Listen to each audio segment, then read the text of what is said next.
One of the things we watched in the U.S., what happened was that Bobby Kennedy went to all the podcasts. Yeah. Vivek went to all the podcasts. Trump, with his son Barron saying, hey, Dad, let's go. He went to all the podcasts, right? And Kamala didn't go. Yeah. And Ron DeSantis went on ours. We had a great conversation, but some would have said, maybe you should have gone earlier, right? And a lot of Nikki Haley didn't want to go. These guys didn't want to go. They thought they were above it.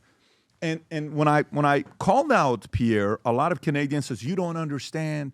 If he goes on a conservative podcast, what the left is going to do, the left is going to attack him if he goes on Rogan, if he goes on this, he goes on. That's why in Canada it's very different than America. So walk me through the fear that conservatives have in Canada being so frightened of liberals holding them hostage. You know, Poilievre and the conservatives, and I said that long time ago, that they're conservative in name only. They're the Reno Canadians, conservative in name only. They are afraid. Why? Because also in Canada, we are mainstream media, Radio-Canada in French, CTV, CBC. They are all leftist. So, and actually, we don't have a Fox News in Canada on the other side.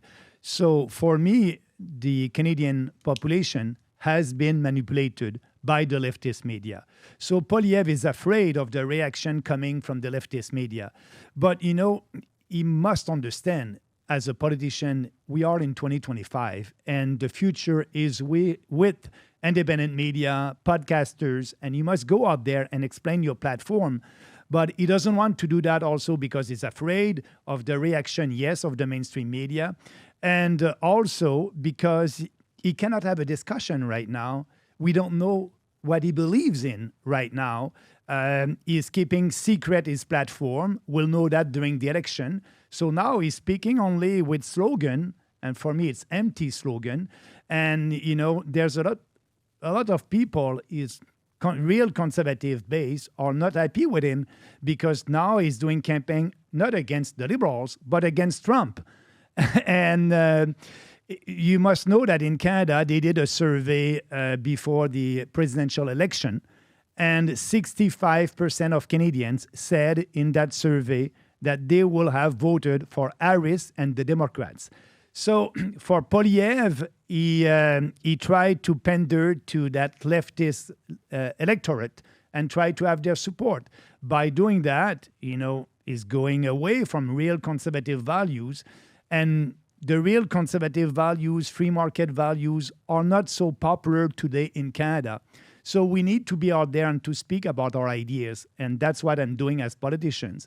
And that's why I left. And I quit the Conservative Party of Canada in 2018. And I said that this party is morally and intellectually corrupt because they won't promote conservative ideas. And by doing that, they're giving credibility to the leftist narrative. And that's what Poilievre is doing now. And people are not happy with him. Like you're not happy with him because he's not doing his job as a real conservative, and he's not.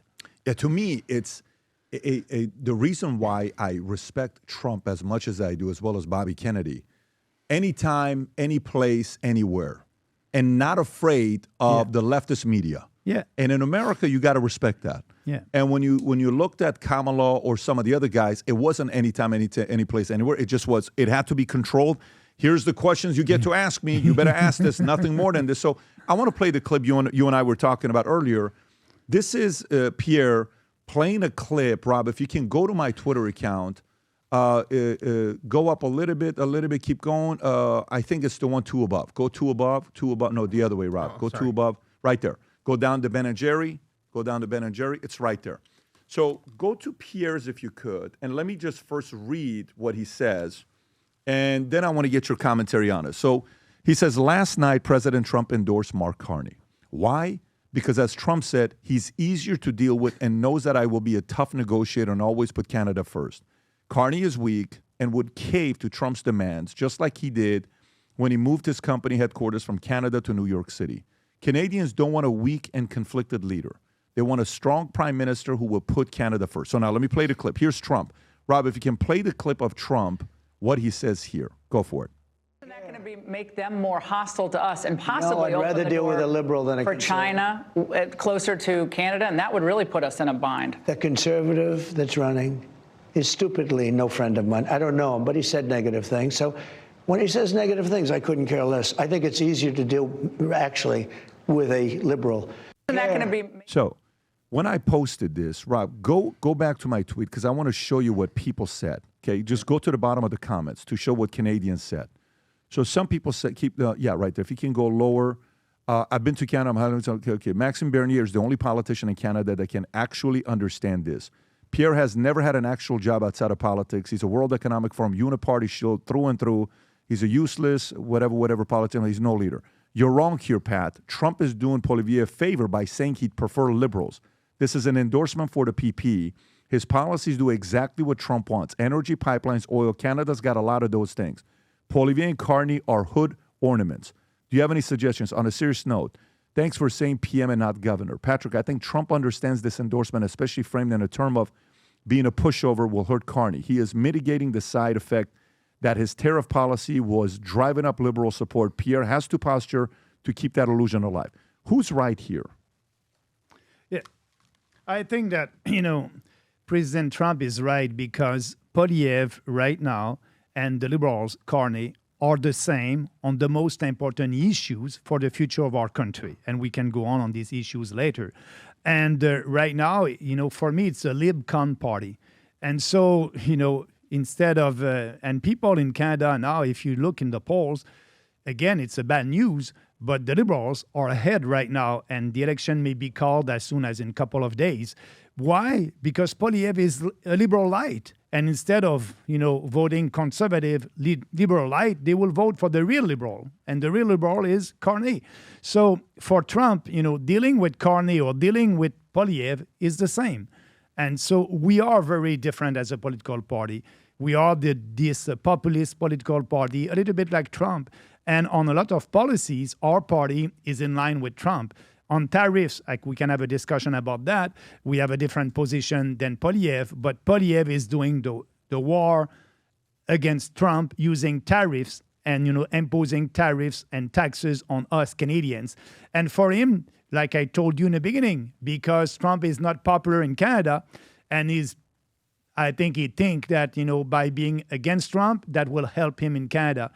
But the most important is the policies, and is very disappointing on that. And okay, so let's go through that. So let's take what percentage of Canada are conservatives? Conservatives, specifically conservatives. What would you say? Well, you have Western Canada, Alberta. Alberta, Western Canada. Right now there's about a big 40% of the population that are conservatives. That are ready to vote conservative. Okay, so of the 40%, and by the way, conservative, including us. We are the real conservative. For sure. You and Pierre, whatever party, those two conservative party, you're saying there's about 40% of them. Of the 40% of voters in Canada that are conservative, okay, what percentage of them like Trump? If you look, they did a survey in Canada for people who voted for the conservative and will vote for Poilievre. 25% of his base like Trump, 25% of his voters. Got it. For me, it's about 50% of my voters who like Trump. So, and now by doing that, his goal is to split the liberal vote, to go ahead and to split the liberal vote. But it's at a big risk of losing his base, 25% of his base. And so for us, we can grow there, but for us, our growth will come from non-voters. There's 40% of the population who didn't vote at the last election. And they don't vote because they don't like these establishment political parties and Poilievre and Carney and Trudeau.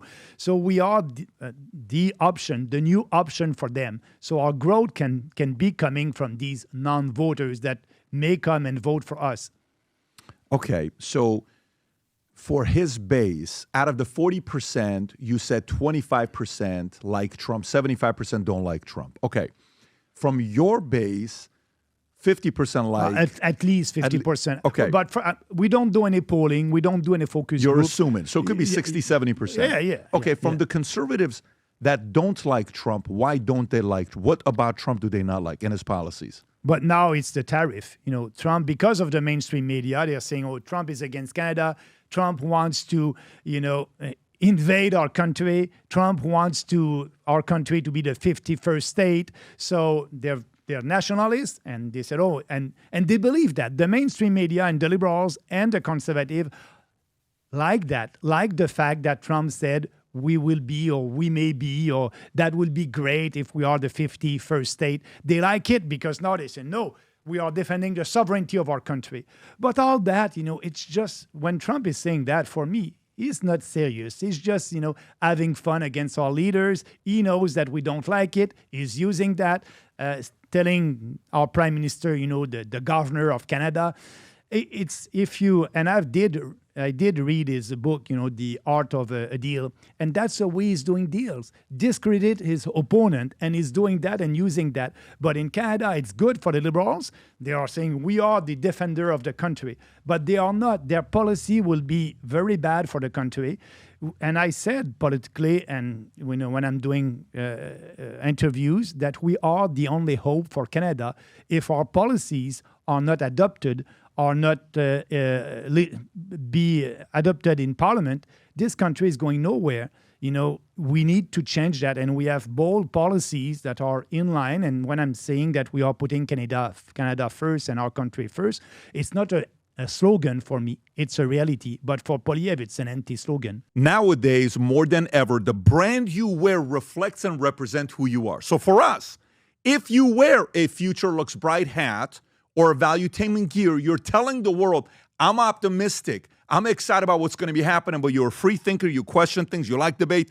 And by the way, last year, 120,000 people got a piece of Future Looks Bright gear with Valuetainment. We have so many new things. The cufflinks are here. New Future Looks Bright. This is my favorite, the green one. Just yesterday, somebody placed an order for 100 of these. If you watch the PBD podcast, you got a bunch to choose from. White ones, black ones. If you smoke cigars and you come to our cigar lounge, we have this high quality lighter cutter and a holder for the cigars. We got sweaters with the Valuetainment logo on it. We got mugs. We got a bunch of different things.